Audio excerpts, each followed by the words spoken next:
Welcome back, venturers. It's time for another discussion about VNs. I am MR, and together with Tauros, we are pleased to announce: Venturers, assemble, for we are in the endgame now. In today's episode, we will bring up a series finale. So Tauros, since you skipped July, you have to bring something extra special. Yes. I finished up the Nope series, and I want to get into that in all its joy and gloriousness. But before that, you had something that you finished as well, Amar, right? You have something to share with everyone? Yes, oddly enough, I have finally brought myself to read Neko. So it's a curious title. It's more like, in some ways, a tech demo of sorts. It's quite short and to the point. The main allure or appeal of this title is an ASMR experience. And the story itself is convenient, to say the least, to accommodate that. Almost all mannerism and how those characters talk to both the reader and or the protagonist is contrived in such a way they either whisper, they hug and say something close to your face. Like, it's so weird. It almost seems like some sort of tech demo to demonstrate that. Which is weird. I don't know. I would say the story itself suffers for it. So the basic gist is you have a conveniently alone protagonist that is gloomy loser stuck in I'd say in a dead end. He's a writer suffering from writer blocks, and he wants an inspiration to come forth to him. Okay, and somehow in the past he had cared for 2 cats that died of old age. Over the course of the story, it appears that those cats really liked the protagonist enough. They prayed to the higher power and got reincarnated. And that's how the story progresses. Everything I just said is super duper convenient. So you have already cat gears that are in love with the protagonist, a convenient situation in which he's alone, so they could move in, hijinks ensue. But the weird part is, throughout that entire ordeal, up until the end, he never recognized those cats. Like, why? There was no drama like, oh, it's you, or they got reincarnated, or whatever. No. To him, it's like, oh, weird cosplayers moved in. Like, why? What the fuck? Oh, I mean, that's the inherent part of the premise, right? At some point you get that emotional payoff of, oh my gosh, it's you. I thought I lost you. And then you get a heartwarming scene. What a miracle, right? Yeah. And you're saying what a miracle. So this Neko Knight, it never even hit that finale? Never. The game ends and he's completely oblivious to their real identity. Wow. Why? That's so missed opportunity. But sure, it was way more important to get him more intimate scenes in which they whisper to his ears, I suppose. That was the more important bit to focus on. I mean, unironically, it might be. Because, ASMR is an entire field of itself. And there's been some visual novels that have kind of intersected a bit with that. And would you say that's true for this title, where the entire focus is on the audio aspect, and in this case, they're just adding on visuals and, the bare basic story? I mean, does that sound more appropriate? Like it's more of in the ASMR field instead of as a typical visual novel? I have never listened to ASMR. I don't get the appeal. And that was the litmus test for me. Would that change my mind? You literally had cat girls, so you had bonus points for that, okay? And I don't get it either. Still, I just don't get ASMR. I guess I have my headphones, so I had the best environment I could have to set up those whispers close to your ears. And every single time I'm like, okay, they said stuff. I don't get tingles or anything like that. I don't know. It doesn't work. Ouch. Is it ASMR? I would say. Do I care? Not really. The most interesting thing this title did was they put a lot of CGs that were bigger than the UI and gave you controls of scrolling through that CG. Basically, you could look around. And I felt like that's that's actually very interesting. You render huge CGs. You give a point of view. You have control of that point of view. And then you can look around. And then in the corners, on the top, to the left, you put some funny, how can I say, expressions. So for example, because those are cat gears, so their tails curl up. And tails were in the top, bottom left corner or something like that. So unless you are looking for that, you could miss some details or elements. And I felt like that's actually interesting, how they were brave enough or confident enough, they could hide details that oftentimes creators just put in the forefront, right? But they said, no, we'll hide them, and if you want to look for them, you can. That's neat. That was actually interesting. But the whole ASMR shtick, I'm like, okay, they are talking things. I hear them. I still have to read because I don't understand Japanese, other than, I don't know, kimochi or something. I'm like, okay. Oh, well then, I mean, it sounds like that was the main draw, so if that didn't really hit for you, was there anything that really impressed you about the title? Aside from, as you mentioned, the giant CGs, was there anything else that really, the lack of payoff was the most impressive part, that they left things unanswered, that the protagonist till the end doesn't understand the situation he's in. Like, why? That's so weird, but interesting at the same time. Oh, do we at least have... yeah. There isn't like an epilogue or sequel in which everything will be revealed. No, it's like end. The end. Like, what? Was there at least a best girl? I guess.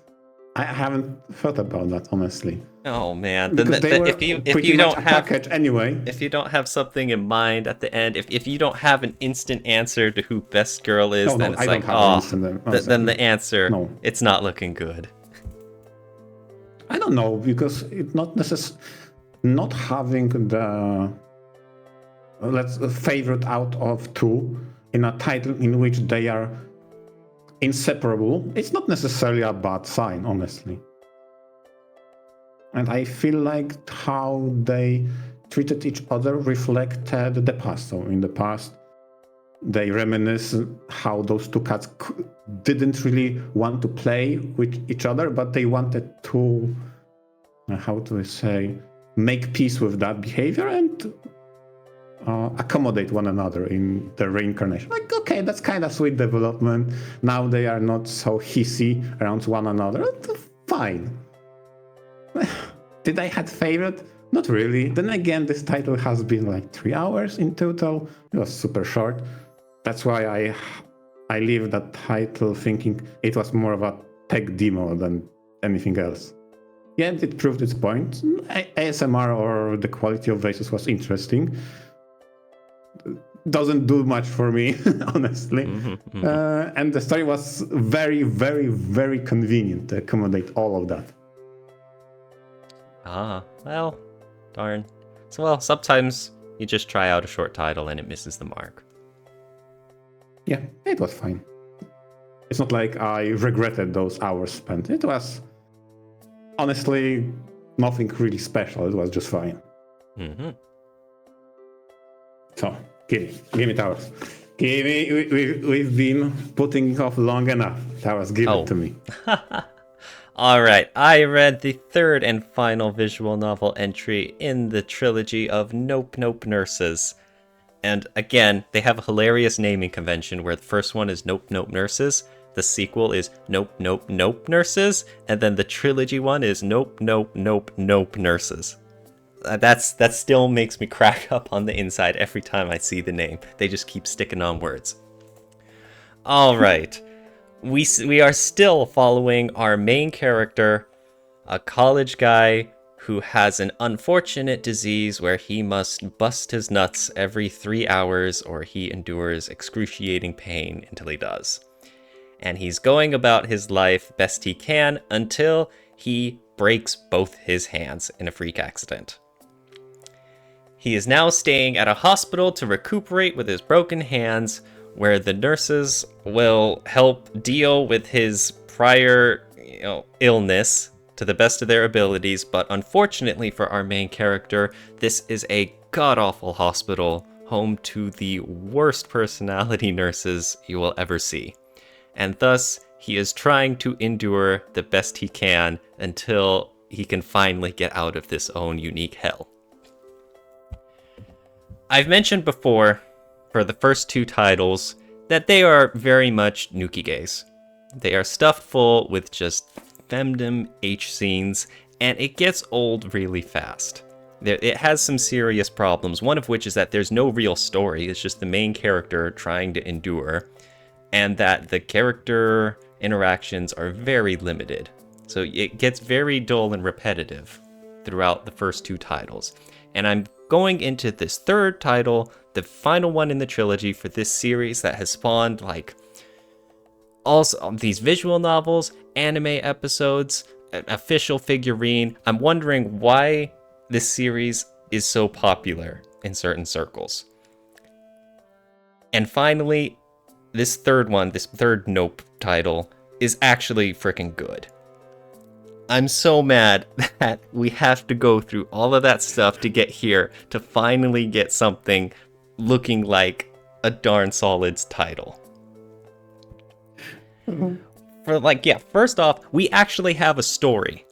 And that's just like that. We get so much more interested aspects going on with our main character, actually trying to determine what to do. Like, we have a story and it's full of actual plot elements.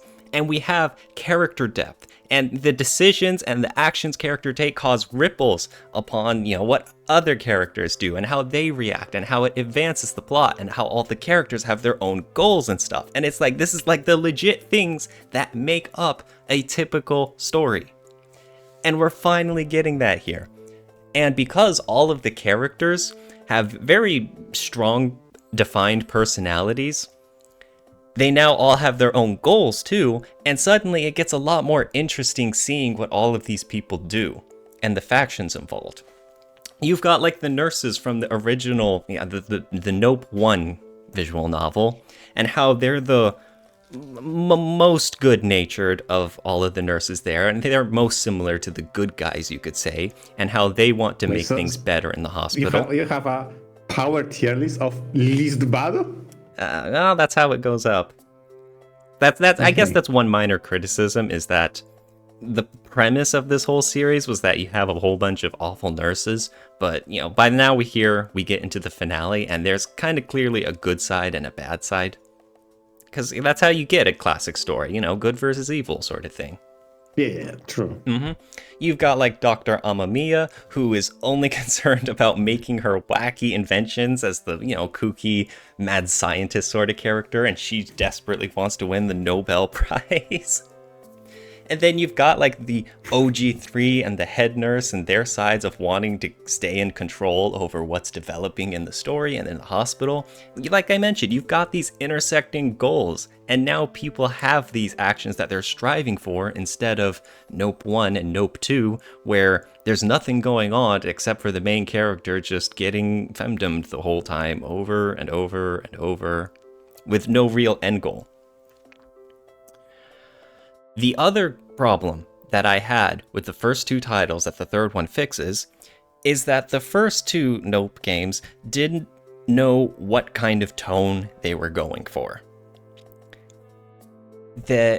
Yes, there is femdom involved, but they kept alternating back and forth between whether they were going, very serious, more on the darker, abusive kind of stuff, or whether they were going with the over-the-top character personalities with like borderline comedy interactions, just to fit the like comedic premise. Okay, so they were teetering between comedy and seriousness all the time between those. Yes, and so you would be introduced to these new nurses, and they would have the like differing personalities, and then you would get like hours upon hours of a certain kind of Nukike that you may not have signed up for at the beginning. And then it goes back and forth, and they have their strengths and weaknesses and stuff, but it's very jarring. You can never get a handle on the tone. And in this third title, it fits so much more. This, Nope 3 handles multiple perspectives. So we still have our main character, and he is the main character, but there are several stretches at a time where the perspective bounces to somewhat other character, and it follows their actions in the story, and the repercussions of what's going on around them as well. So that we get those different mood swings, and it's a far more appropriate to the pacing. Like when it is the main character and when it is the certain nurses he's opposing, it does get very serious and abusive, and it gets, styled in the way of him and his conflict, his fight to make the hospital a better place. But on the other hand, when you have several of the other nurses who are more on the lighter side of things, that can be styled as more of the petty politicking going on between their social stations. And so it helps play a lot into keeping the tone more consistent, is that they can be more clearly defined. You know how I mentioned there's the Dr. Amamiya, who's the mad scientist? She's basically now the comedy relief character. And she is an important character, but again, now you can have a lot more varied, deliberate tonal shifts.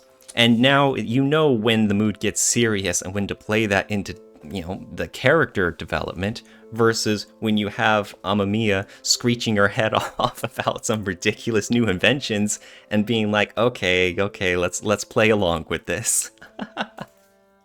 It gives a lot better pacing. With your explanation in the previous title, since there was no story to attach it together, you were approaching those nurses kind of like a villain of the week. Okay, what this person's deal is about. And you're telling me with the no verse finale, you have finally connection between those two characters, and they affect one another with their choices and reactions and decisions. Absolutely. Because even in other, whatever other anime series, visual novels, whatever, with a monster of the week perspective, you still need to have some sort of greater plot building in the background. Sure, the monster of the week is the focus, but you also drip feed some more advancement into what's going on in the background. You give some development to the greater scope villains or whatnot. And that's not what was happening in Nope, Nurses, Nope 1 and 2. There isn't anything building in the background. It's literally just, the Nukige as the selling point. And although Nope 3 is still a Nukige and we still get a lot of, padded H scenes and stuff, there is far more of an effort to make the H scenes more relevant and tie them into the plot. And so that's just the one little change in focus that suddenly makes the entire thing so much better. Again, it's a Nukige, and I'm not going to come out here swinging and saying that this is a phenomenal story on par with like Neko or anything, because no, it's still a relatively short Nukige. But we finally get something tying together all of the characters, giving them all their individual goals, providing so much tension between what they all want and how they all oppose each other, that now we have something so interesting coming along. I don't know if I said it during the previous Readports, but I had remarked, when I was reading Nope 1 and Nope 2, is that if this had a focus instead of all of the nurses and their politicking as they schemed against each other among their social statuses, all in, vying for control of the hospital, this would be a phenomenal, thriller kind of story. they have the pieces for it. You know, they have the hospital setting, which is pretty unique, and they have all sorts of, awful personality nurses. I would be really interested to see all of the messy dealings between them. And then here we are in Nope 3, and that's a huge part of the story. Is that now this becomes like an action thriller of seeing all of these nurses, against each other, and some of the ways in which they have to respect each other's authority, and some of the ways in that you're not sure whose side some of the characters are on. They're just in it for themselves, and you just kind of have to hope that these work out, or that, they press the right buttons against each other. Oh yeah, that's also a good point, because if you have enough of a rotten personality types, it's very hard to gauge where their loyalties lie. That's interesting, that's true. That makes it more of a thriller than just having two clearly established factions vying for power. Huh. And like to top it all off, we get so many like emotional moments that arise from these characters. We get some like deep dive backstories into some of the characters, and they're handled well. That's the crazy thing. Like, one title I always think of whenever it comes to character flashbacks is Root Double. And Root Double was like an action visual novel. And one of its biggest criticisms is that when you get into the final route, or the climatic arc, or all of that, its pacing is ruined by non-stop character backstories. You just constantly get flashbacked into a character's entire life story of how they basically how they grew up, and all the events that took place to shape them into who they are, and all of their thoughts and all of their beliefs. And finally we come back to the present where, it's dramatic and it's action-packed and you're eagerly anticipating what comes up next. And then you get another character's entire backstory. And it kills the pacing, and all of these backstories just don't even really lead to anything in Root Double. And here we are in Nope 3. We get character backstories for a few characters, and they're very snappy. They hit the points that they want to. They show, they don't tell. And you see exactly how these flashbacks lead to these characters, and why they're acting the way that they do. Why some things are so important to them, or why they act in certain scenarios. And it's the sort of flashback that provides so much to the story, instead of simply existing just to gush about a character's history so that you can just understand them more. Like, Nope 3 has character flashbacks where they actually tie in to the current plot. And that's something, honestly, a lot of visual novels I've read that don't really pull off well. They just have backstories just for the hell of it, and they just keep padding up the time. And now you have Nope 3, this Nukige that for the past 2 titles have been completely aimless, and now they're just pulling this off flawlessly. I'm like, wow, are you kidding me? We had to go through 20 hours of dull, nothing H scenes to get to this point where you decide to show off your storytelling chops? What the hell? When you mentioned backstories breaking the pacing, I was running in my head an examples of titles that did similar thing, and honestly, all the examples of a late flashback that was very late was spliced in such a way that it was during the downtime. So, for example, a title we both read had a very, very lengthy flashback setting. It was Demon's Roots. Had a very big flashback sequence right after major confrontation, not in the middle. So it found a down point to put all of those flashbacks in between. So, like you said in the Root Double, that it kills the pacing. Yeah, that kind of tonal shift back and forth, go to the past, now explain everything, now go back and continue on, it kills the pacing. And you're saying here, they also tactfully splice those kind of flashbacks either in between the big moment, or maybe those flashbacks themselves were very brief and to the point.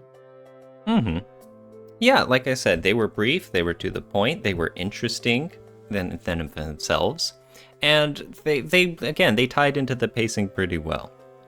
So I'm not going to complain about how Nope 3 handled flashbacks. Heck, I praise them. They're Nice. handled perfectly. So, I mean, as I look at this whole Nope Nurses series as a whole, it's the third one is legit good. I won't say it's phenomenal, but it's legit good. And the thing that kills me the most is that who am I supposed to recommend this series to? Because as good as it is, I'm not gonna say it was worth going through Nope 1 and Nope 2. Those, it was a whole bunch of femdom nukige, which I'm not really a fan of, and it got pretty long and repetitive, and they each had their high points. Like, I overall am glad I read each of them. I don't regret spending that time reading them. But, there's a lot of people who would, and I'm not exactly gonna give Nope 1 and Nope 2 ringing endorsements. So, what kind of recommendation is this? It has to be someone who's okay or who would like reading that kind of stuff just to get to something that has a very good story and has great emotional payoffs. But again, it's like, is it worth all that emotional payoff to have to endure going through the first two? Like, that's a tough sell. Oftentimes, when we reach this point, you'll ask me the question, who's the best girl? And in this case, I would ask you, is this still Kurokawa? I think you told me that you like the most. But maybe the more appropriate question is it Peak? Peak? Oh, shut up. Well, then, Peak is so overused now. That's the current bad slang, and everyone says it constantly. Get out of here, Amor. Because if you say, yeah, it's Peak, then you can recommend to someone and keep telling, yeah, it gets better. Believe me, it gets better. I mean, true, it does get better. And Kurokawa is still best girl, but I do have to give a shout out to Amamiya. I knew that she was a pretty popular character. She was a fan favorite. And she's the mad doctor kind of type. She also shouts everything she says and, hangs out, draws out every word. Well, she'll be like, the medicine is ready in a very loud voice. Okay. And at first I thought, oh, okay, this is just, the gimmick that's going to get old fast. And that's her character defining trait. But no, it's like she is well written and she's a constant source of, I guess you could say, content with all of the wacky inventions she can pull out to keep the story interesting. And she has some great relationships with a few other characters as well. And overall, it's just, she's a great character. She's just consistently funny and written well. So credit to that, I was proven wrong. I thought she would just be a funny gimmick, but nope. This Nope 3, it proved me wrong. So, to sum it all up, you're saying for those who want their mad scientist fix, this game is Peak and has some femdom as well. Oh my god, stop saying suit your needs. Okay, I see. Gosh. So, I mean, it's very difficult to recommend, but overall, I think that my opinion is the same for Nope 1 and 2. If you're the kind of person who doesn't mind the screenshots and the premise that you've seen so far of it, or heck, even if you like what you see, then yeah, I would recommend it. But if what you've seen so far of Nope 1 and 2 is a turnoff, then it's like, well, don't even bother. It's absolutely not worth getting to Nope 3, which is legit great, but while having to suffer through a whole lot of slop. Yeah, if you're gonna start using those bad words like peak or they cooked with Nope 3, then yeah, okay, then Nope 1 and Nope 2 are slop, okay? Oh my god. Needless to say, whenever we'll get Nope 4, you're hopping on that, right? I'm pretty sure that this VN trilogy was an adaptation of the original indie, manga. And so that manga ended, and it ended the same way with the VN trilogy, so I don't think there's ever going to be a continuation, or like a Nope 4 or anything. It told its story. Okay. Yeah. There's also always a fighting game, so I'll wait for that. The fighting game is god awful. It's the kind of thing you can buy it and you can play it for a little while to just confirm that, wow, this is terrible, and you can laugh, and you can just put it down and never think about it again. So you're telling me the fighting game is peak? Shut up, dude. Oh my god. All right, so we got a little bit of time, though. What else? You've been up to something else as well, though, Elmar, right? Yeah, I had... Finally, after being in limbo for, I guess, week, because Nekopara After, has been delayed on the release from Steam. I finally got around to play it.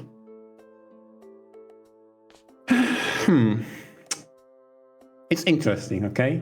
It is not the series finale, because the last entry canonically to the series was Nekopara Volume 4, and this is essentially a fan disc. So states the creator. So for those who shy away from Home Swim Alabama topics, you can safely ignore. For those who think incest they can enjoy. It's an interesting title in how much shorter it is than prior titles. I think I finished it in around 3 hours, more or less, but it's definitely very fast-paced.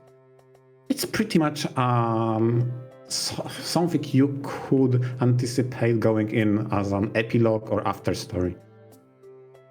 Pretty much an extended fan disc. It is neat, it is cozy, comfy. I don't think it breaks any ground. And the worst I can say about this title is maybe I expected more, honestly, be it more content or maybe more substance. But for what it is, it was fine.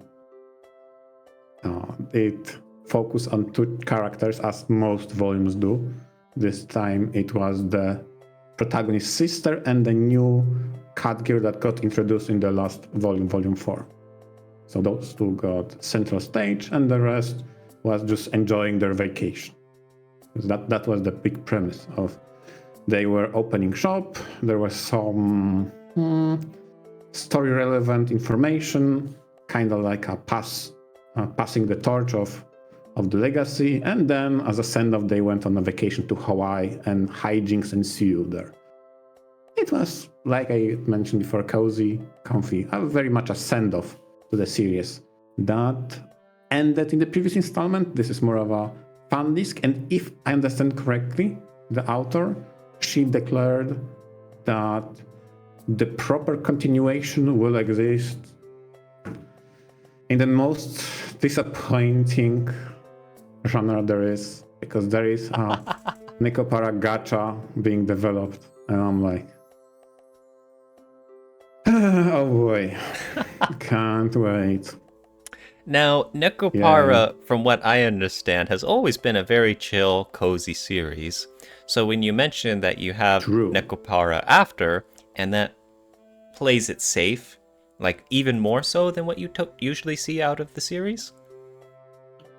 Every single entry had at least some sort of dramatic moment, if not a central drama. It wasn't long, it wasn't, I don't know, life or death situation, but it was dramatic tonal shift in some ways. This one doesn't have anything like that whatsoever. In contrary to the previous one that had some stakes, so to speak. And this one is like, no, it's vacation time, bye. Okay.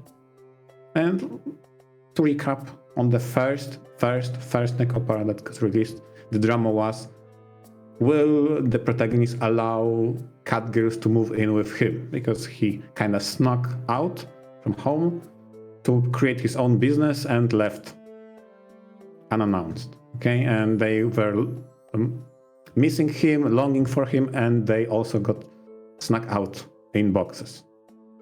And whether or not he will agree to them staying with him or not, that was the big central point.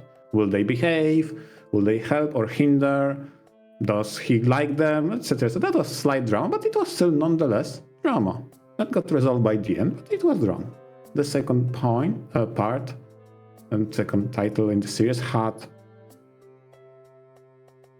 more of an interpersonal drama between those two main characters that didn't seem eye to eye and didn't know how to communicate that well, and shattering that barrier and making communication better to understand each other.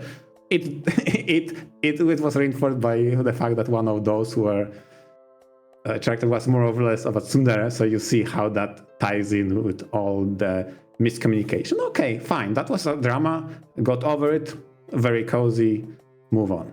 So every single title had some sort of an obstacle, some sort of even light drama.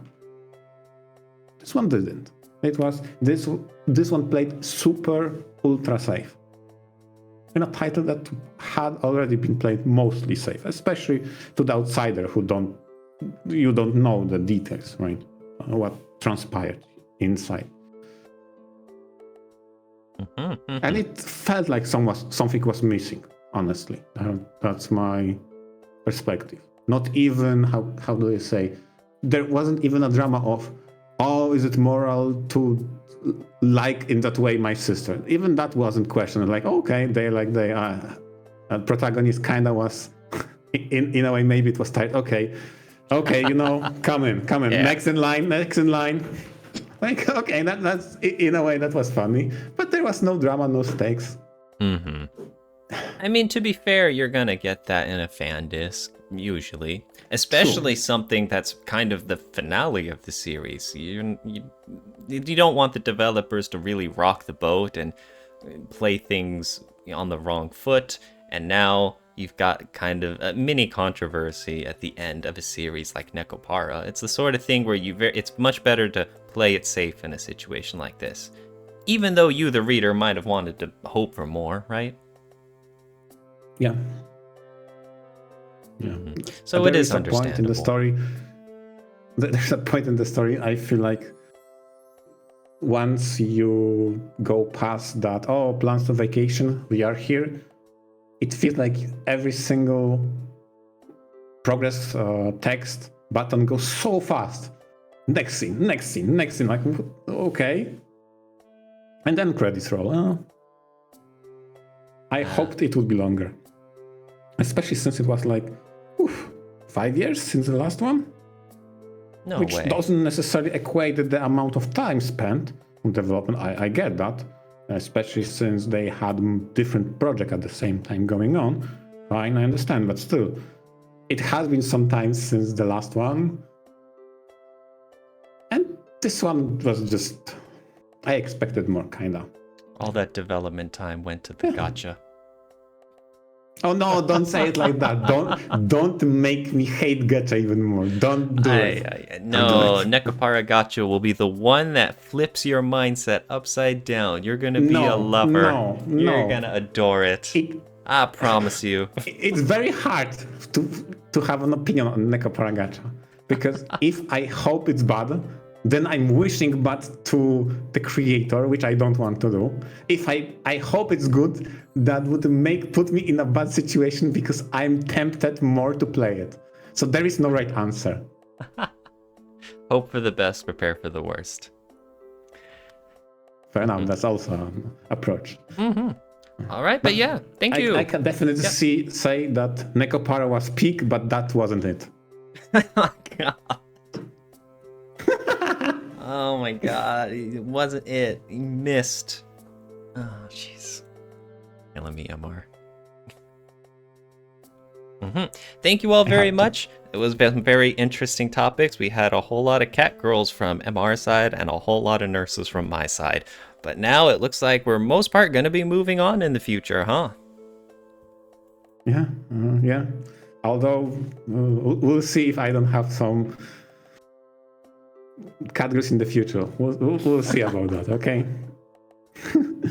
Okay. Thanks to all listeners, and venture out. Venture out.